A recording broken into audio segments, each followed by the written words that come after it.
Hello, everyone. I am Jennifer McCary. I use she, her, hers pronouns, and I'm the Chief Diversity and Belonging Officer for Bowling Green State University. Welcome and thank you for joining us virtually and in person as we celebrate this important event for Bowling Green State University, the dedication of the Robert L. Perry Veranda at Shaztel Hall. Our event today is taking place in the Dimling Thompson Student Union because of inclement weather.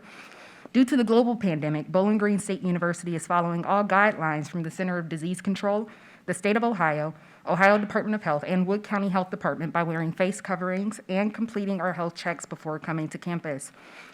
I would like to recognize the dedicated leaders and ambassadors of our university who are in attendance. When I call your name, please stand if you are able. I ask the audience to hold your applause until all have been recognized. First, the leaders and ambassadors of the university who are in attendance.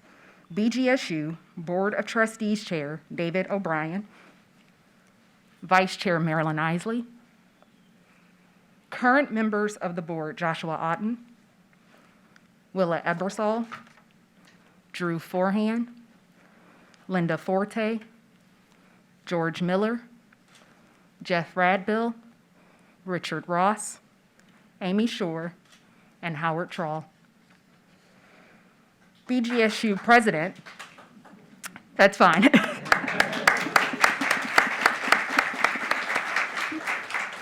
BGSU President Rodney Rogers, and BGSU Provost and Senior Vice President for Academic and Student Affairs, Dr. Joe Whitehead.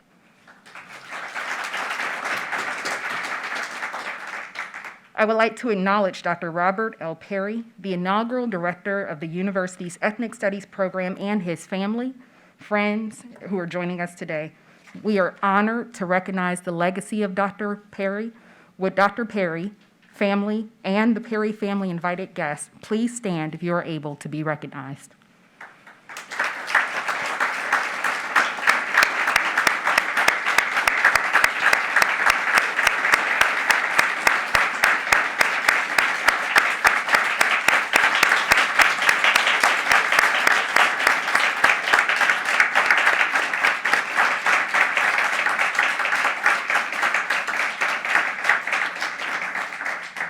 Thank you. It is now my pleasure to introduce and welcome to the podium Bowling Green State University Board of Trustee Chair David O'Brien. Chair O'Brien.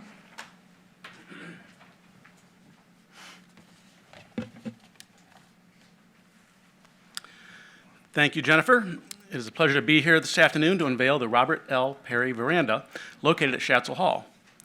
We certainly wish we could be there on site today if it wasn't for this inclement weather, but it is Bowling Green, Ohio, so for homecoming we have mid-July weather. Today we have mid-November weather.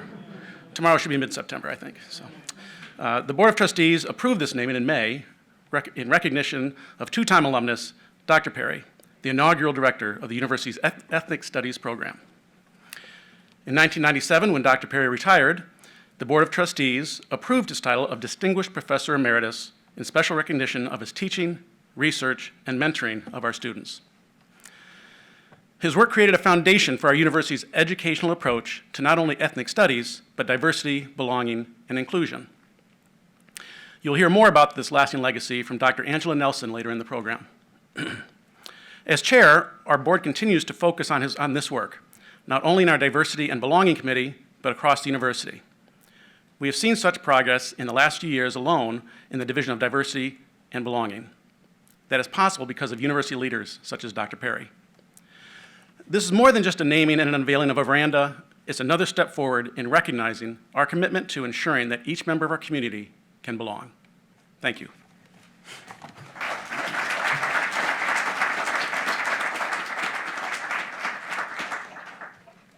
Thank you, Chair O'Brien. It is now my privilege to introduce the 12th president of Bowling Green State University, Dr. Rodney K. Rogers. President Rogers. Thank you, Jennifer. Today is indeed a very exciting day for Bowling Green State University as we unveil the Robert L. Perry Veranda located on Shaztel Hall. And I'll say Shaztel Hall sits at the opening of our campus, a historic opening of our campus, and this veranda will absolutely an appropriate and fitting tribute as it sits there as future students and faculty and staff enter our campus. I want to make sure that we thank our Chief Diversity and Belonging Officer, Jennifer McCary, Dr. Angela Nelson, Associate Professor and Director of the School of Cultural and Critical Studies, for their leadership in advancing this naming.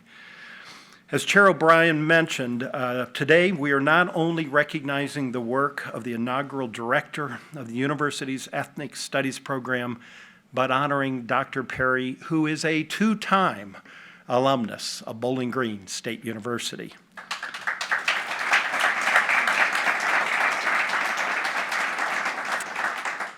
Dr. Perry, you are a trailblazer, not just in this discipline, but in our community.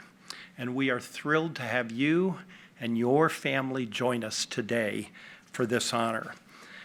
Now more than ever, we recognize the importance of diversity and belonging work that ensures that each student and each faculty member and each staff member belongs in this community. More than 50 years ago, the heart of this work can be traced back to leaders like Dr. Perry. And it's not just our core values or who we are, it's the intentionality of our curriculum, the spirit of our student programming. It's our constant effort to ensure we are attracting and retaining hardworking, diverse, and creative faculty and staff who are educating and supporting each of our students across our two campuses. It was my predecessor, President William Jerome, the sixth president, who happened to be in my spot when Dr. Perry led, with some colleagues certainly, but Dr. Perry, the key leader in creating the Department of Ethnic Studies. And today, it's one of the oldest in the nation focusing on interdisciplinary studies of race. So think of its impact. Sometimes to know where we are heading as a university, you have to recognize and understand where we have been. And Dr. Perry's work is one of those mileposts of progress in our university history. We certainly have more work to accomplish, not just in the ethnic studies academic field, but as a community. And we aspire for our university to represent what we wish for all of society.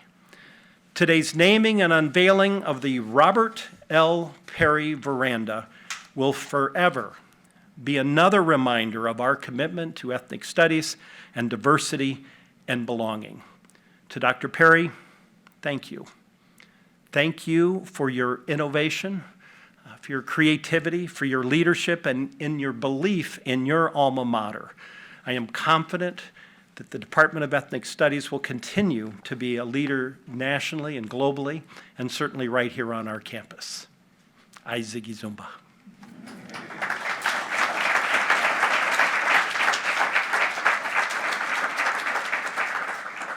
Thank you, President Rogers.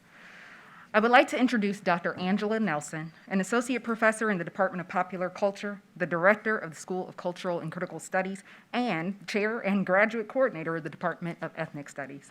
Dr. Nelson.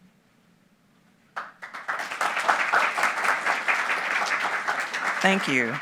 Good afternoon, and thank you all for attending our ceremony today. It is my pleasure to make a few remarks. I'm grateful for the Board of Trustees, President Rodney Rogers, Chief Diversity and Belonging Officer Jennifer McCary, Dr. Ravi Perry, and the Perry family, and to all those who made this dedication ceremony a reality. Thank you. In 1970, a Black Studies Committee organized amid vigorous student protests at Bowling Green State University won approval for the founding of an Ethnic Studies Center and the appointment of its director, Dr. Robert L. Perry, making BGSU one of the first Midwestern educational institutions to have such a program of study. In 1972, the Ethnic Studies Center became an Ethnic Studies program with approval of its first major and minor in Afro-American Studies. In 1974, the program's major in Afro-American Studies formally changed its name to the major in Ethnic Studies. 4 years later, the program successfully petitioned the university for department status, and in spring 1979, departmental status was granted. Spring semester 2020 marked the 50th anniversary of the Ethnic Studies program at BGSU. A conference in conjunction with the Association of Ethnic Studies annual conference scheduled on November 5th and 6th will celebrate this historic moment. Registered conference participants have the options of attending the conference in person or virtually. Now, the Ethnic Studies Department is part of the School of Cultural and Critical Studies. The School of Cultural and Critical Studies combines the American Culture Studies program, the Department of Ethnic Studies, the Department of Popular Culture, and the Women's, Gender, and Sexuality Studies program. The Interdisciplinary School of Cultural and Critical Studies contributes to the public good through our teaching, research, service, and leadership relating to equity, diversity, and inclusion. Using a multidisciplinary approach, students engage in critical and cultural analysis, fostering media literacy and an understanding of how cultural, national, economic, racial, gender, and sexual differences are constructed and expressed. This approach prepares students to engage with broad constituencies and to create a more just and equitable world. The vision, commitment, and leadership of Dr. Perry and the founding faculty of the Ethnic Studies Department provided a strong academic platform for the development of this school. In closing, I give honor to the current faculty of the Ethnic Studies Department for their continuing work in the discipline. I honor past faculty of the Ethnic Studies Center, Ethnic Studies Program, and Ethnic Studies Department for their participation in advancing the discipline. I honor members of the Black Student Union who believed in and insisted on change. Their courageous actions opened doors for inclusivity and helped to make BGSU an even better place to learn. I honor Dr. John Scott for his leadership and courage to move forward with this concept. And finally, I honor Dr. Robert L. Perry for his leadership of the Ethnic Studies Center, Ethnic Studies Program, and Ethnic Studies Department. Thank you, thank you, thank you.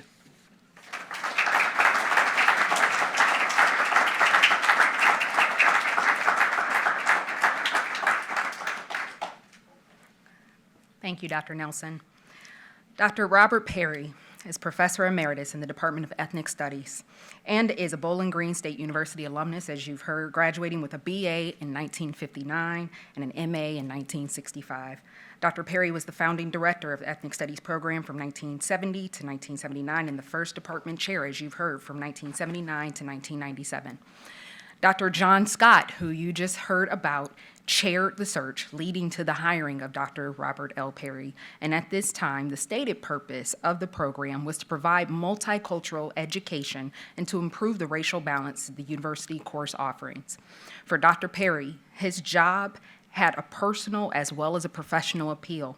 He enjoyed emphasizing Black history, literature, music, and philosophy, and he also wanted to establish a more diverse curriculum where students could learn to appreciate the richness of many cultures.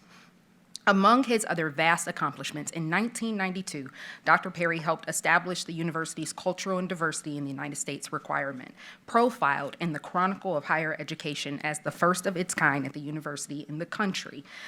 The cultural diversity requirement continues today and is now the foundation of our efforts to educate all students on the importance of race and democracy.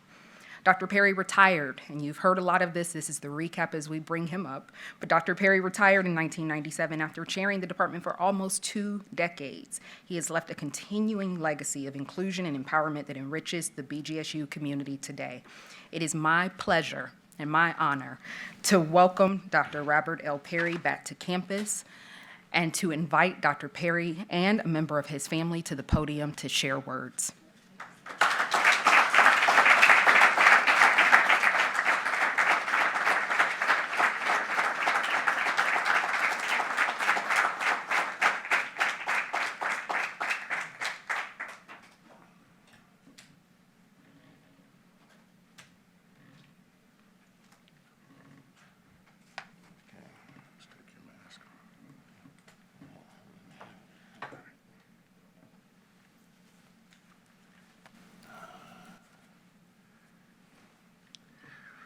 Wow.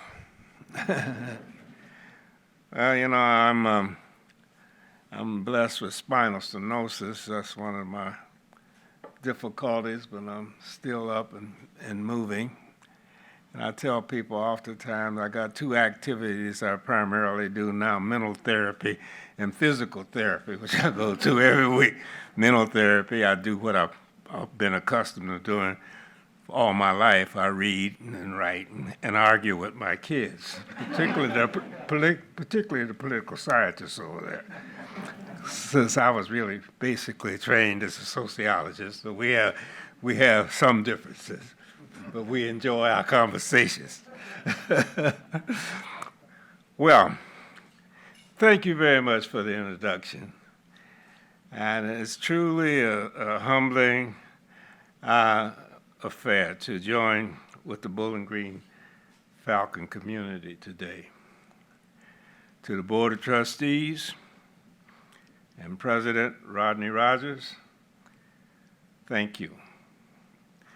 And all the educated staff in your offices, I also thank you for your commitment to ensuring that the annals of the ethnic studies movement, which began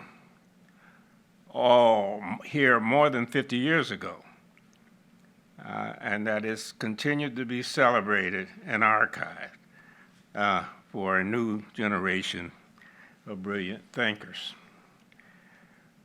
We need only to, I think, point to the continuing attacks and ethnic and racial identity and the lived experiences of marginalized groups, generally to know how critically important it is to honor the work begun by BG, Black student activists, in the 1960s.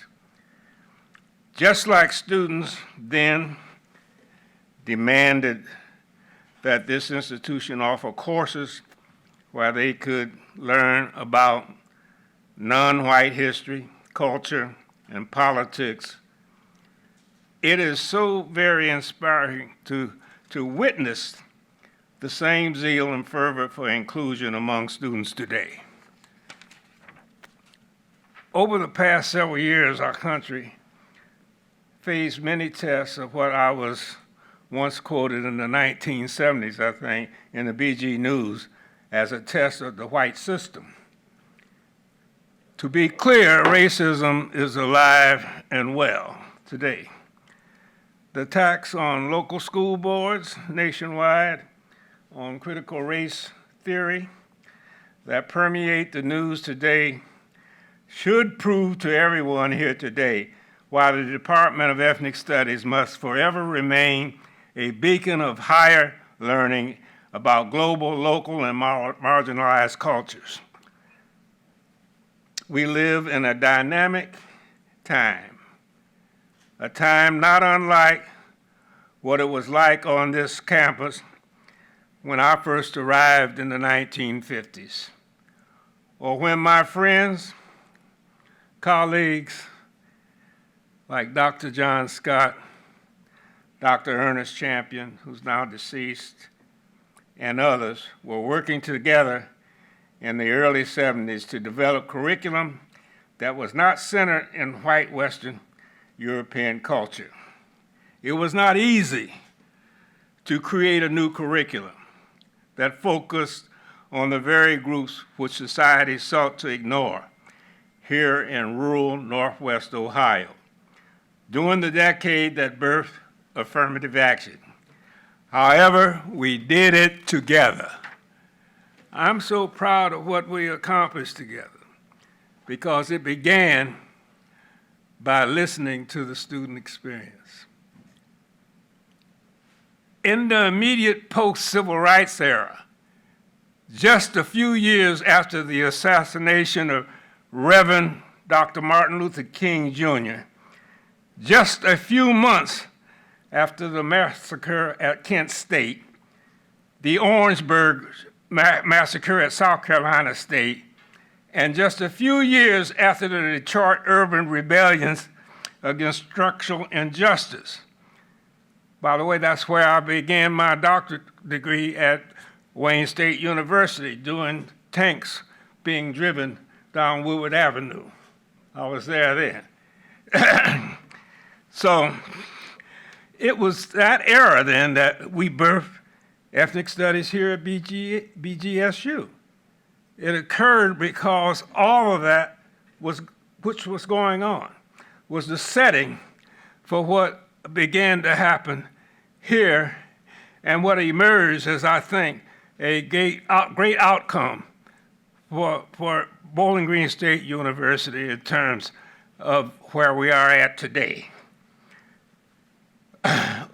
What we began as a center that few expected to last more than a couple of years, as the civil rights energy was predicted to calm down, soon ballooned into the only Department of Ethnic Studies at any major college or university east of the Mississippi River. It's important to remember. Indeed, we were fortunate to have unusual, incredible faculty dedicated to their craft, and each educated in fields other than ethnic studies. But I would be remiss if I did not also acknowledge that we also had dedicated student staff, working staff, that were the real ones that made our historic pursuits possible. Principally, there were people who I was very close to, and even her father, like Beth Weinberger, who worked in my office, was my first secretary. Her dad was a distinguished professor in the College of Education. We were close friends. Judith Davidson was really principally responsible for the archives that have occurred, and some of which I brought here to share with people in terms of what was written about us as we developed our programs. They were responsible largely for chronicling this early history, some of which I have with me. Though I imagine the oral histories from the days where we hosted the noted author, playwright, and civil rights activist and gay icon James Baldwin, these remain probably the most told stories.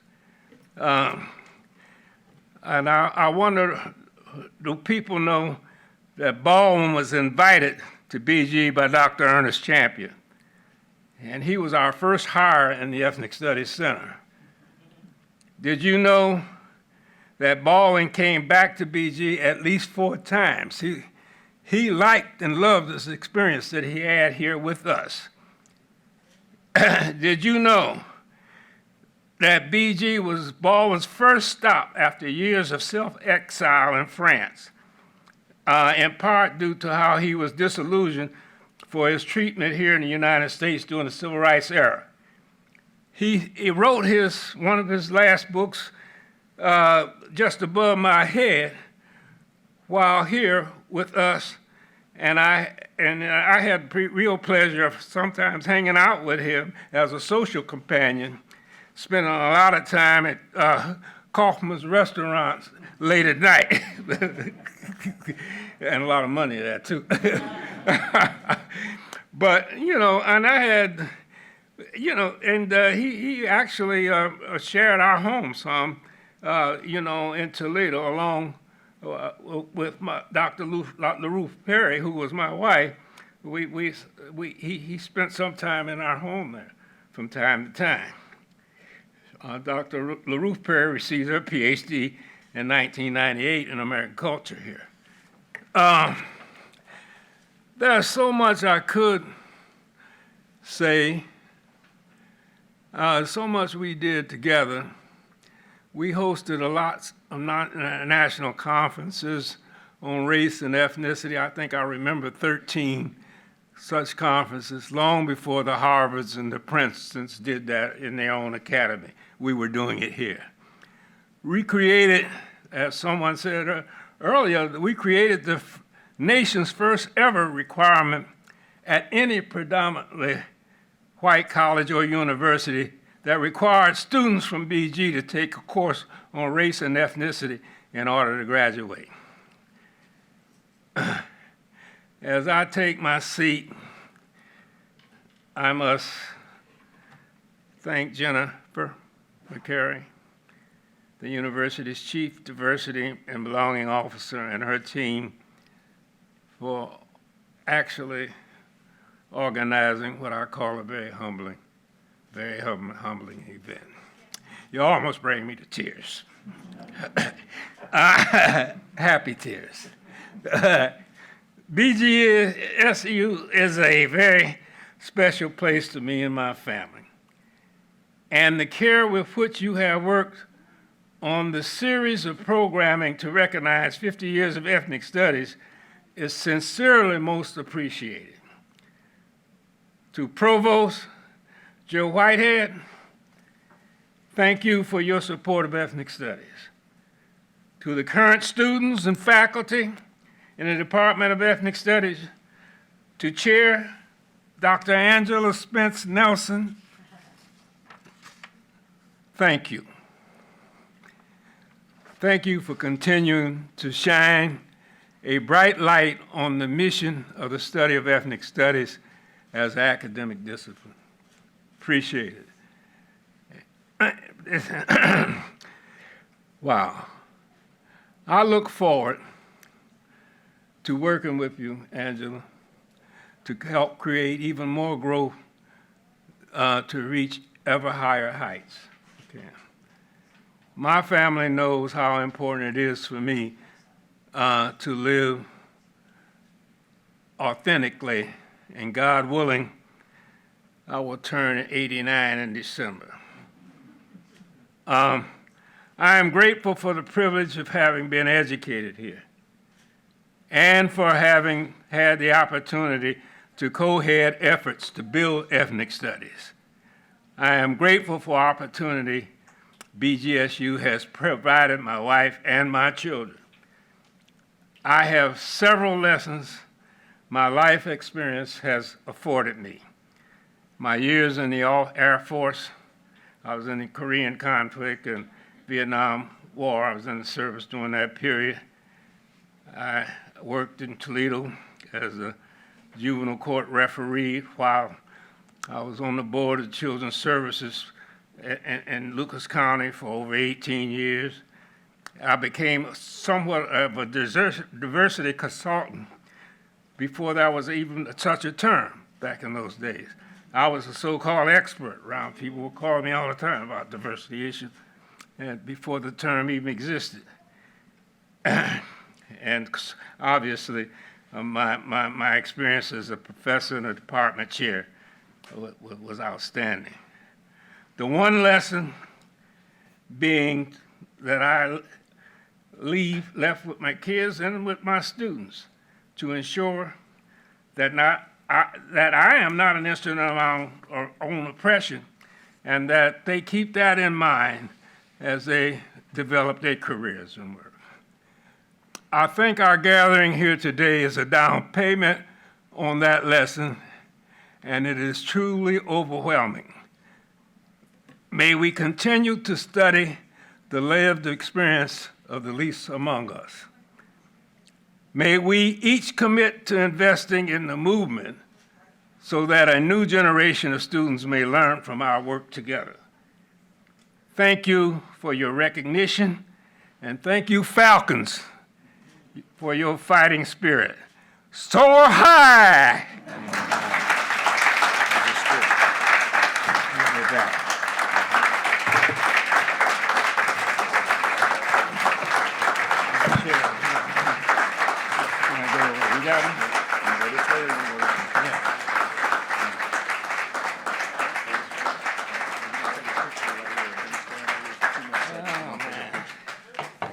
I'm tired of standing, but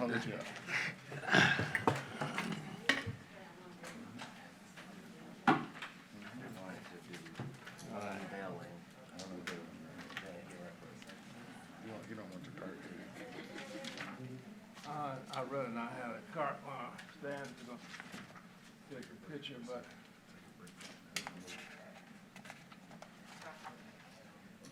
Thank you so much, Dr. Perry. I would like to invite Chair O'Brien and President Rogers to come to the front for a special presentation on behalf of the university.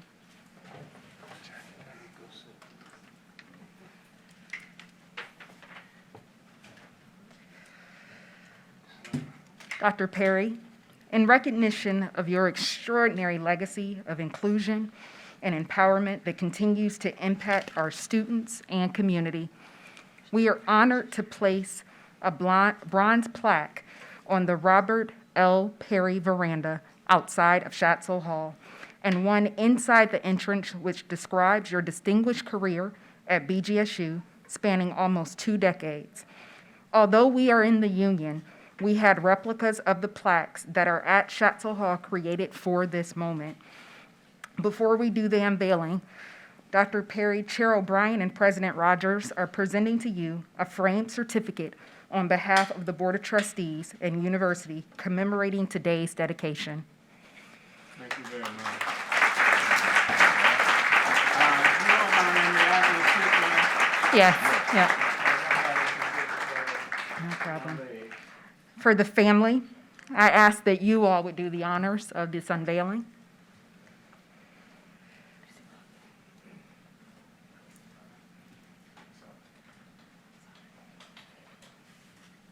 These are the plaques that hang in Shaztel Hall.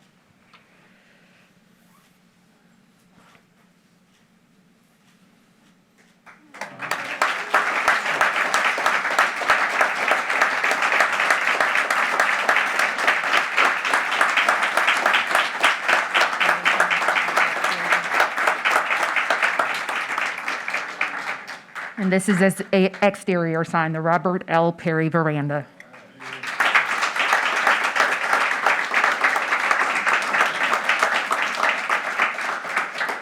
I would like to thank Dr. Ravi Perry and the family of Dr. Robert Perry for your help and warm support over the past 1.5 years as the university prepared to honor your father, your grandfather, husband, and friend.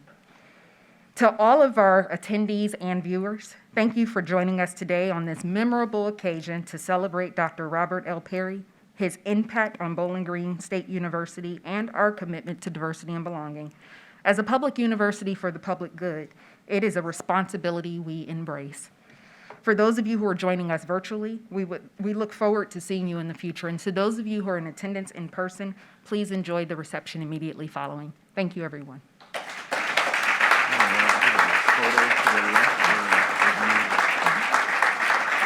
There are photos that the family has provided to the left if people would like to take a look at the archived photos that have been brought. Thank you.